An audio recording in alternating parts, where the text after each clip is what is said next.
I think the other really significant challenge for women themselves is to actually not just rely on the workplace to give them all of their flexibility. They actually need to be having these conversations with their husbands, and as Sheryl Sandberg famously said, make your partner a real partner. One of the biggest things for me to be able to feel and to have a successful transition back into the workforce has been the fact that I've got a partner who is really supportive, but we all have supportive partners. But Brendan's been able to take a leave of absence from work for 6 months.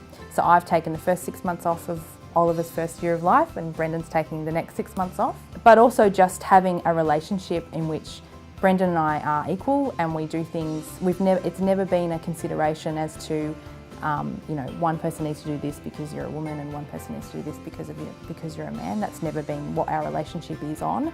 But and I know it wasn't really until we did the activity actually in the Grace Papers workbook, which was around the gendered expectations, that we really had a really open conversation about that. And so we actually did sit down and talk through the domestic side of things and the financial side and who was going to be doing what. And that task in itself made us have a really open conversation and actually voice the fact that we were in a really open, you know, equal relationship, but the stresses of having a baby introduced into that could potentially mean that we do fall back into those, you know, those gendered roles. It's when someone really burns out. It happened to us 2 or 3 times. When someone burns out, it makes it really hard for the other person as well, and it's a bit of like a catch-22. If you don't both help out, and so you don't burn out, it definitely does help. So sharing the load is probably the key. You know, there are some weeks where work is my priority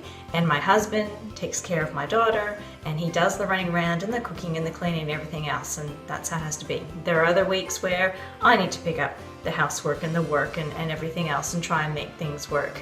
You can't be perfect at everything. There's just not enough time in the day, and I think that's really surprised me. Having to come to terms with that and having to say no. I didn't do that before. I think sharing the load as much as you can is probably key. Whether my wife would agree with that statement or not, I don't know.